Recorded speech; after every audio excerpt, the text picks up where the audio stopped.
Hello दोस्तों, कैसे हैं आप लोग। आशा करता हूं कि आप लोग अच्छे ही होंगे। चलिए अपने चैनल आदर्श कुमार अलवेला पर आज हम आप लोग के साथ चर्चा करेंगे गुणज और गुणनखंड। किस पर चर्चा करेंगे? गुणज और गुणनखंड पर। चलिए तो हम गुणज पर चर्चा करते हैं। गुणज क्या है ना। गुणज गुणज का ही दूसरा नाम है अपवर्त्य। क्या नाम है? अपवर्त्य। गुणज का दूसरा नाम क्या है? अपवर्त्य। इसको अंग्रेजी में हम लोग क्या कहते हैं? मल्टीपल। क्या कहते हैं? मल्टीपल। बात समझ में आया कि नहीं? तो यदि आपको गुणज या अंग्रेजी में इसको मल्टीपल कहते नहीं आता है तो कोई बात नहीं है, आज के बाद आप लोग को आ जाएगा। तो क्या होता है गुणज? तो दी गई संख्या से, किससे? दी गई संख्या से। किससे? दी गई संख्या से जितनी संख्या, कितनी? तो जितनी। जितनी संख्या कितनी? तो जितनी संख्या पूर्णतः, कितना? तो पूर्णतः विभाजित होती है। पूर्णतः विभाजित होती है। पूर्णतः विभाजित होती है। बात समझ में आ रहा है कि नहीं? पूर्णतः विभाजित होती है दी गई संख्या का। किसका? तो दी गई संख्या का मल्टीपल कहलाता है। क्या कहलाता है? दी गई संख्या का मल्टीपल कहलाता है। बात समझ में आया कि नहीं? गुणज वही भारी है जी, कहलाता है। क्या कहलाता है? दी गई संख्या, है ना। दी गई संख्या से जितनी संख्या पूर्णतः विभाजित होती है, दी गई संख्या का मल्टीपल कहलाता है। चलिए तो देखते हैं। जैसे में क्या दिक्कत है? एक। तो एक का मल्टीपल क्या सब हो जाएगा? एक का मल्टीपल। एक का मल्टीपल निकालना है ना। तो क्या हो जाएगा? 1 2 3 4 5। एक से जितना भी संख्या हम लिख रहे हैं क्या हो रहा है? सब कट रहा है। डॉट डॉट डॉट ETC, है ना। 2 का मल्टीपल निकालना है, कोई बात नहीं। 2 का भी मल्टीपल निकल कैसे निकलेगा? तो 2 से क्या सब कट जाता है? दी गई संख्या मेरा क्या है? 2। दी गई संख्या मेरा क्या है?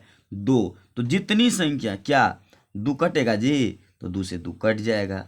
4 कटेगा जी? तो 4 भी 2 से पूर्णतः कट जाएगा। 6 कटेगा? तो 6 भी 2 से पूर्णतः कट जाएगा। इसी तरह से जितनी भी संख्या जो है पूर्णतः कट जाएगा, सब क्या कहलाएगा? गुणज या अपवर्त, या उसको अंग्रेजी में हम क्या बोलते हैं? मल्टीपल। कोई दिक्कत नहीं। 3 का मल्टीपल निकालना है, कोई बात नहीं। 3 का भी मल्टीपल निकल जाए। क्या हो जाएगा? 3 6 9 12। जो सब संख्या, एनी बॉडी संख्या, जितना भी संख्या 3 से पूर्णतः कट जाएगा वह क्या कहलाएगा? दी गई संख्या का जो है तो गुणज कहलाएगा। बात समझ में आप लोग को आ रहा है कि नहीं? चलिए हम आगे बढ़ते हैं, है ना। चलिए ठीक इसके विपरीत, है ना। क्या है जी? गुणनखंड। नहीं आता है, कोई बात नहीं है। क्या है? गुणनखंड। एक अक्षर खाली चेंज करेंगे इसको। इसका दूसरा नाम क्या है? अपवर्तक। क्या नाम है? अपवर्तक। अंग्रेजी में इसको हम क्या कहते हैं? फैक्टर। क्या कहते हैं? फैक्टर। याद नहीं रहेगा? याद रह जाएगा। यदि आप गुणज याद कर लेते हैं तो दोनों याद रह जाएगा, है कि नहीं। इसमें भी वही बात लिखेंगे। क्या इसमें है? दी गई संख्या। इसमें भी लिखेंगे दी गई संख्या। इसमें भी क्या लिखे? कुछ चेंज किए हैं अभी तक? दी गई संख्या। यहाँ से के बदला में क्या दीजिए? को। से के बदला में क्या दीजिए? को। से के जगह पे क्या दिए हैं? को। से का खाली जगह चेंज कर दिए। से के बदला में क्या दिए? को। से के बदला में क्या दिए? को। बात समझ में आ रहा है कि नहीं? दी गई संख्या को जितनी संख्या, दी गई संख्या को जितनी संख्या, दी गई संख्या को जितनी संख्या, दी गई संख्या को जितनी संख्या क्या करता है, पूर्णतः विभाजित करता है। दी गई संख्या को जितनी संख्या पूर्णतः क्या करता है, विभाजित करता है। पूर्णतः क्या करता है, तो विभाजित करता है। पूर्णतः क्या करता है, विभाजित करता है। दी गई संख्या करता है, कॉमा है ना, क्या, दी गई संख्या का, दी गई संख्या का क्या कहलाता है जी, तो दी गई संख्या का फैक्टर कहलाता है। क्या कहलाता है, दी गई संख्या का फैक्टर कहलाता है। बात समझ में आया कि नहीं आया, कुछ दोनों में डिफरेंस है जी।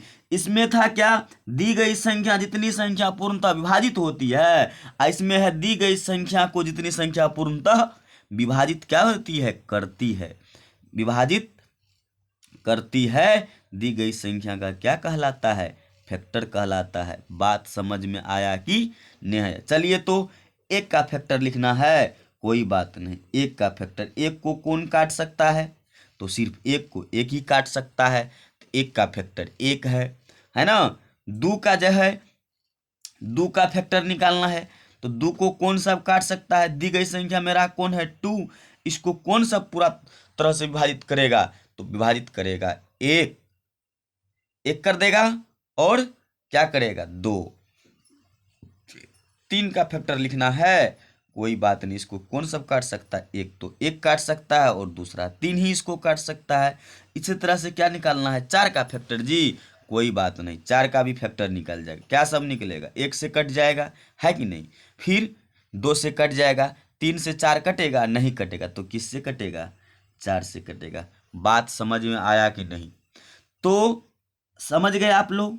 चलिए आप लोग एक चीज जान लीजिए, कभी भी परीक्षा में पूछ सकता है ना, क्या पूछ सकता है, तो सबसे कॉमन फैक्टर, सबसे छोटा गुणज, दी गई संख्या, है ना, दी गई संख्या का सबसे छोटा गुणज, दी गई संख्या का सबसे छोटा गुणज, दी गई संख्या का सबसे छोटा गुणज क्या होता है, स्वयं संख्या। गुणज स्वयं संख्या होता है। क्या होता है, स्वयं संख्या होता है, खुद का संख्या। आप देख रहे थे, दी गई कोई भी चीज का जो है ना गुणज निकालेंगे, सबसे छोटा गुणज, तो खुद जो दी गई संख्या रहेगा ना वही हो जाएगा, है कि नहीं।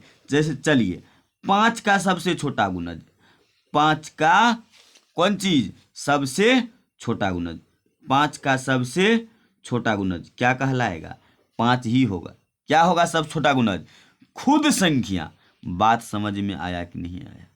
इसी तरह से दी गई संख्या का सबसे बड़ा फैक्टर, दी गई संख्या का, दी गई संख्या का सबसे बड़ा फैक्टर, दी गई संख्या का सबसे बड़ा फैक्टर, दी गई संख्या का सबसे कौन चीज, बड़ा फैक्टर, है ना, दी गई संख्या का सबसे बड़ा फैक्टर। तो क्या होता है, ये भी वही बात, दी गई संख्या का सबसे बड़ा फैक्टर क्या होता है, स्वयं संख्या होता है, स्वयं संख्या होता है। बात समझ में आ रहा है कि नहीं। चलिए तो एक उदाहरण लीजिए, तो जैसे पाँच का फैक्टर, तो पाँच का फैक्टर क्या सब आएगा, एक आएगा, है ना, और उसके बाद पाँच आएगा, तो सबसे बड़ा मेरा क्या हुआ, दी गई संख्या हुआ कि नहीं। बात समझ में आ रहा है कि नहीं। तो